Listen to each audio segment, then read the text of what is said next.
you can count on us. This is 7 News Good Morning Fort Sill. Well, good morning and thanks for joining us for another edition of Good Morning Fort Sill. And hey, we've actually got some pretty good local news today, thanks to the government shutdown finally being over, right? So we can finally talk some local stuff. Definitely. But first, let's start off with weather. And Ulysses, we were looking at close to record-breaking heat again yesterday, right? Yeah, we got close to breaking a record, and there's a chance that we could go close to breaking a record once again for today.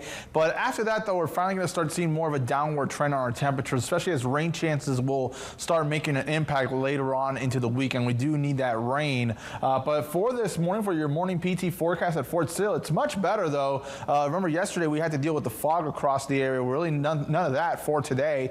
50 degrees right now, 6-mile-an-hour wind, 2 degrees cooler from this time yesterday. And as we look through the next couple of hours, we'll see those temperatures for the most part into those lower 50s, maybe some spots in the upper 40s before warming things up into the 60s.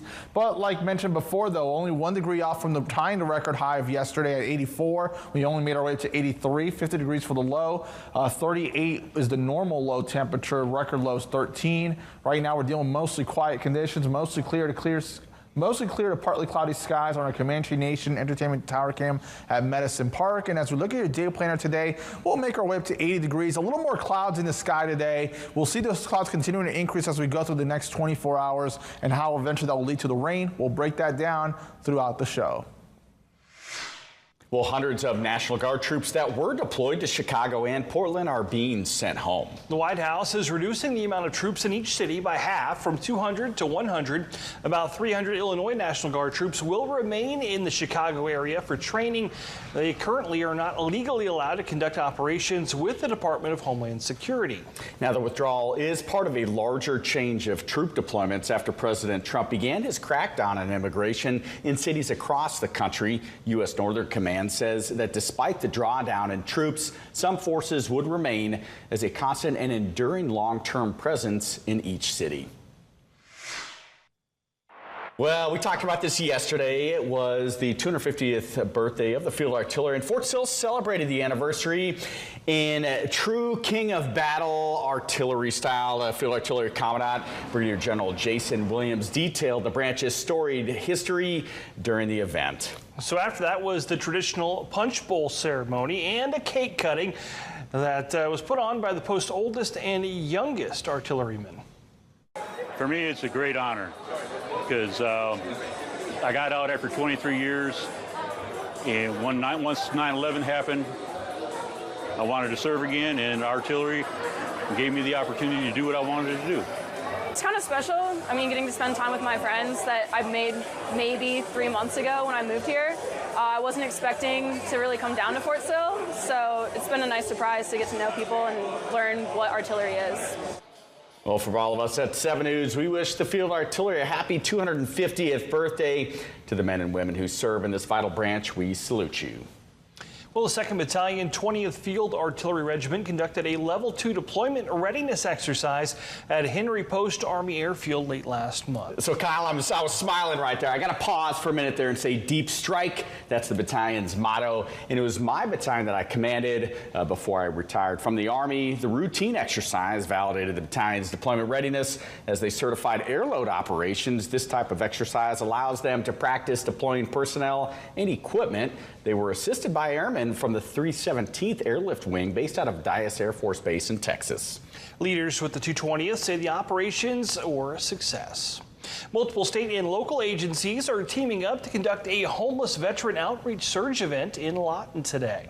The OKC VA healthcare system, Oklahoma Veterans United, and the Lawton Housing Authority are all coming together to make it happen. The goal of the event is to get homeless veterans off the street and into housing with follow-on care. The event will take place today from 10 a.m. to 2 p.m. at the Lawton Veterans Resource Center at 201 Southwest 4th Street. For more information, you can check out the Veterans Resource Center Facebook page. And the Stephen A. Cohen Military Family Clinic at Red Rock here in Lawton is holding their 5th anniversary ribbon cutting and open house from 4 till 6 p.m. this afternoon. The clinic supports the mental health needs of veteran service members and their families. It's located at 4202 Southwest Lee Boulevard. In addition to that ribbon cutting and open house, they will be presenting an Impact Award to local business leader Brenda Spencer Ragland for her years of support for service members past and present. And USO Oklahoma is inviting all food and cooking enthusiasts to enjoy an afternoon of good eats with Chef Michael Castaneda. Chef Castaneda will be holding a cooking demonstration at the USO on Fort Sill this afternoon at 4. He is an Army vet and named one of the top cooks in America by Food Network. He has cooked for different organizations, including the Kansas City Chiefs, the Royals, and multiple touring bands. The event is free to attend.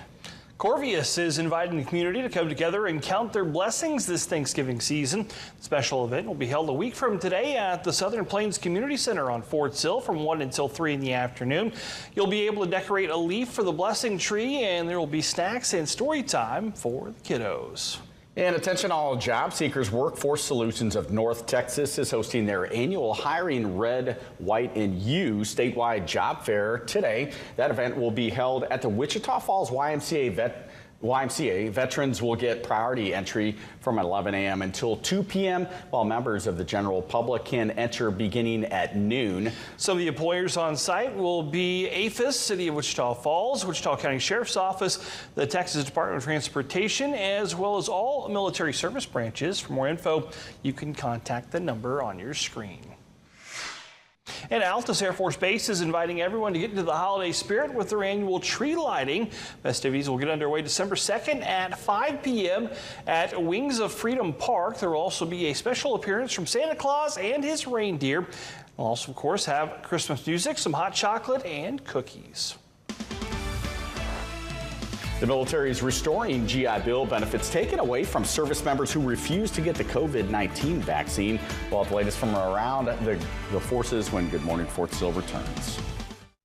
This 7 News broadcast is sponsored by Southwest Buick GMC. A man charged in a deadly hit and run from 2023 has been sentenced. 7 News is working for you. The Lawton Firefighters Association is raising awareness about critical staffing issues. Your first alert for what's next. We're just going to see dry conditions, mostly sunny skies. Uncovering breaking stories that impact Texoma.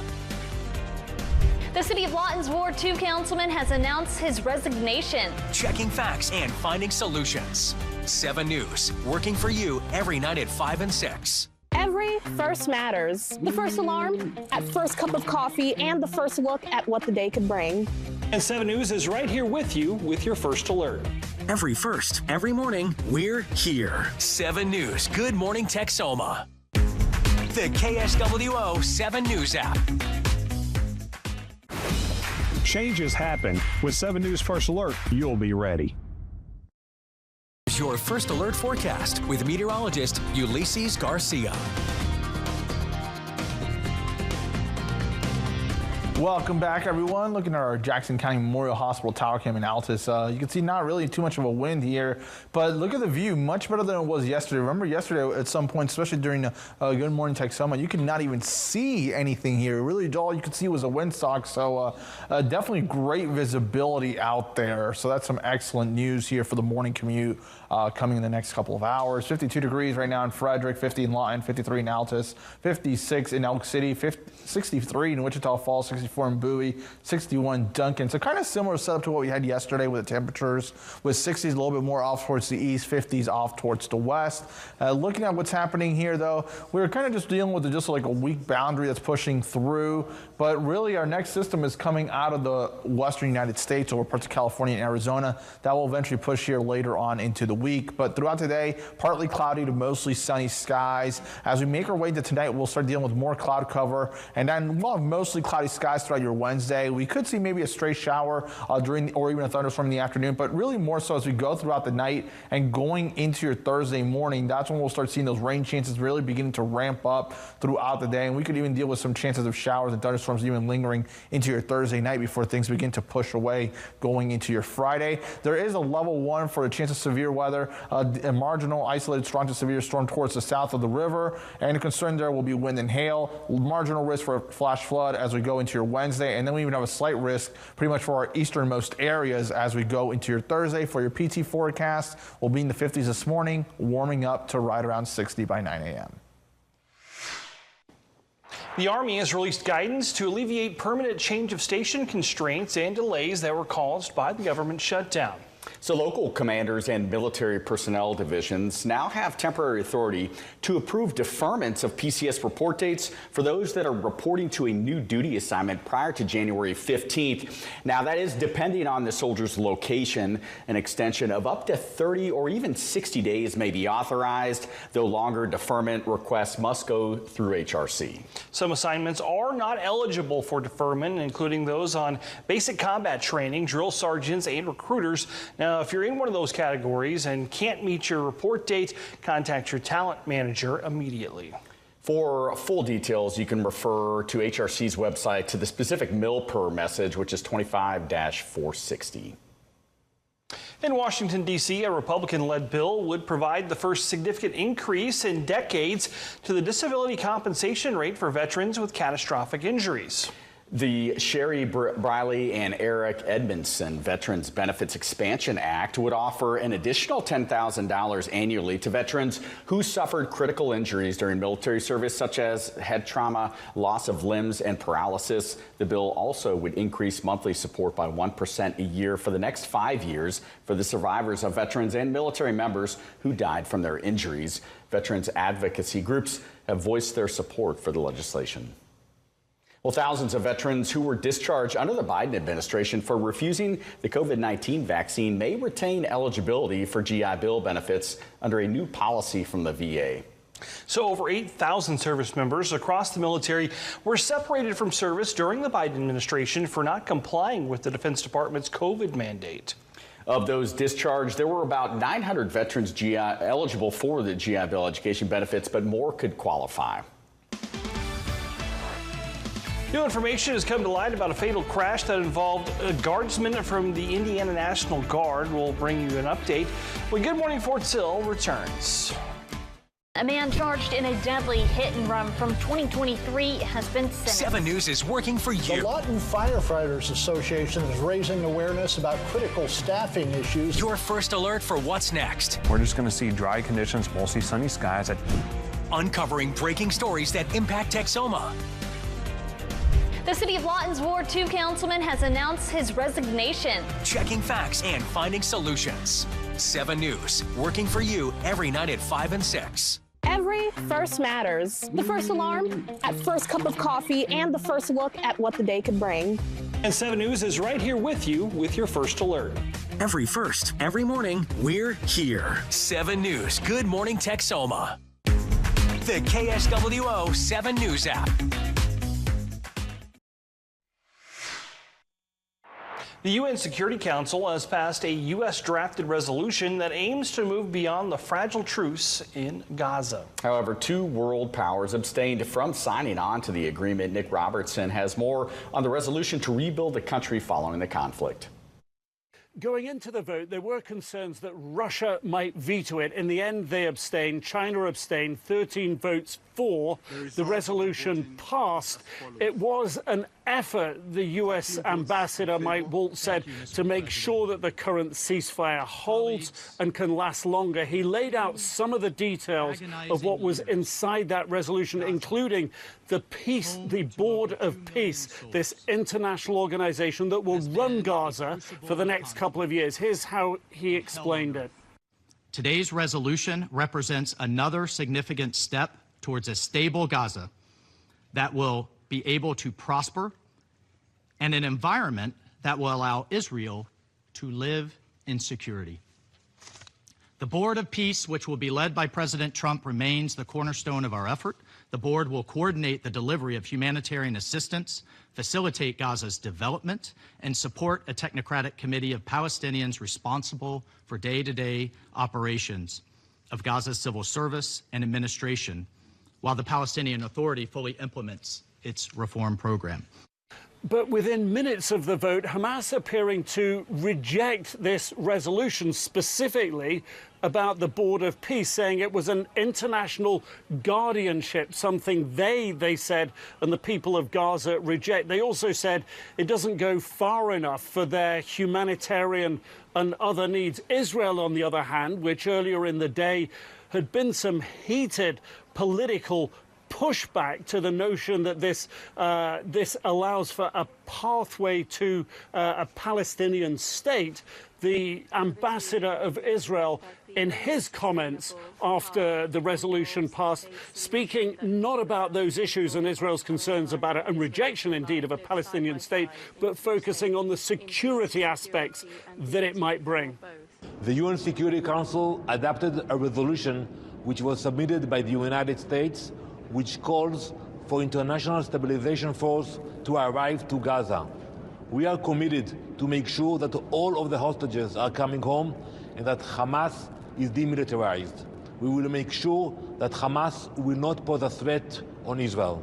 And it was interesting as well listening to the Algerian ambassador at the Security Council vote, saying that they had put forward many amendments and ideas to the US scripted, crafted resolution. And he said that some of their suggestions have been taken on board. He said that they'd been working down to the last minute. They decided at the last minute to support the resolution, but it rather gave the impression that, as he said, speaking for the Arab and Muslim world, there were other things they would have liked to have seen in the resolution that weren't present. But he said at the core of this, and this was central to the vote, at the core of all of this was really about keeping the ceasefire going in Gaza, despite potentially any shortcomings any of the people, any of the ambassadors voting for it might have felt.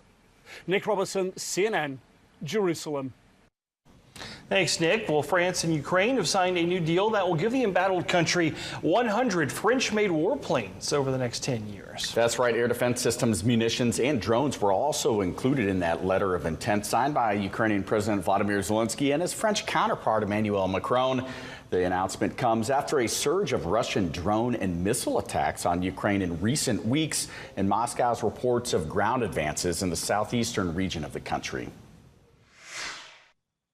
Police in Boone County, Indiana have identified the National Guardsman who was killed after a crash involving a military vehicle last week. The Guard says that Specialist Terry Fry and 3 others from the 151st Infantry Regiment were heading to Camp Atterbury for a drill when their Humvee flipped over and ejected them from the vehicle. Specialist Fry served in the Indiana National Guard since 2020 as an infantryman with Company D in Frankfort. During his 5 years of service, Fry earned the National Defense Service Medal and Army Service Ribbon. The crash remains under investigation.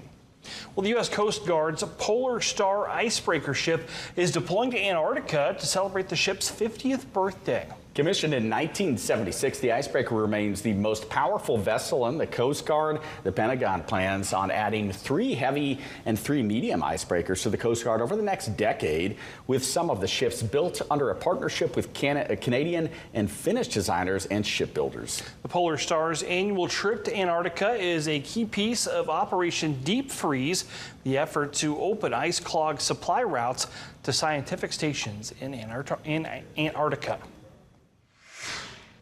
Well, an Army veteran in Maryland who spent a decade jumping out of airplanes is now helping others land on their feet, one package, one opportunity at a time. Sierra Williams has more about how he uses what he learned in the military to help guide him in the civilian world. For Army veteran Michael Phillips, every package that leaves this UPS store means more than just mail. It's a mission. I mean, it could be a medication involved, it could be a passport, it could be an application to a college, or you're returning a contract. So it's often quite more than just mail or just a package.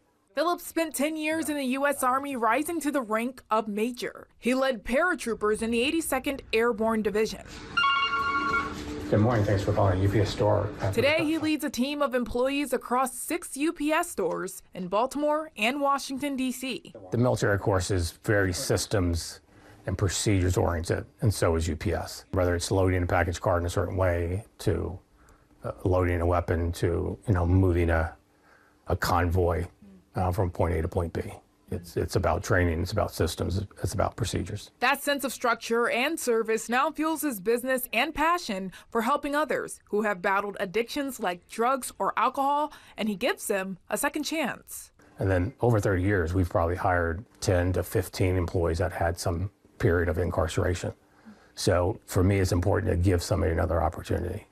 And that's part how we've got loyal employees. Just giving somebody another chance.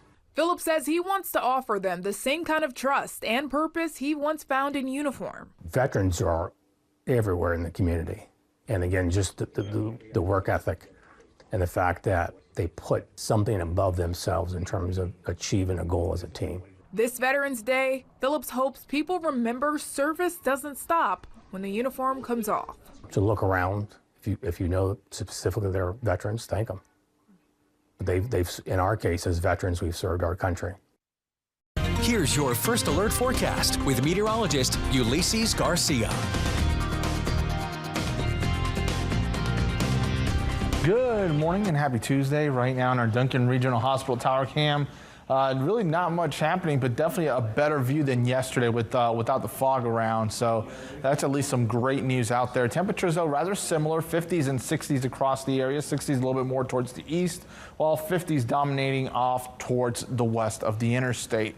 Now, we do have a little boundary that's kind of pushing through kind of just a weak frontal system, and that's really just going to drop temperatures just a touch from yesterday. But really more than anything, it's just going to bring a few more clouds across the area. Our next system is off towards the west into Arizona and California. That will eventually push in as we make our way into the second half of the week. But for today, partly cloudy to mostly sunny skies. Clouds gradually increasing tonight, partly to mostly cloudy tomorrow. Could see a stray shower during the day, during the afternoon, but more so as we go into tomorrow night, going into your Thursday across Texoma. And we'll have overall numerous chances for showers and thunderstorms throughout the day on Thursday into your Thursday evening. Looking at your Sill forecast, though, for your PT, it's going to be rather quiet out there. Temperatures in the 50s for today. We'll warm things up to 80 degrees. Our record high for today is actually 82, so we'll be close to it. For tonight, we'll drop down to 51 degrees.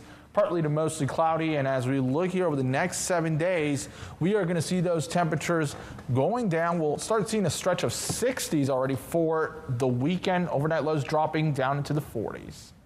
Finally, I need to be able to turn my air conditioner off. It's getting ridiculous. I mean, middle of November, come on. Well, thanks for watching Good Morning Sill. Check that 7 News app today for updates and breaking news.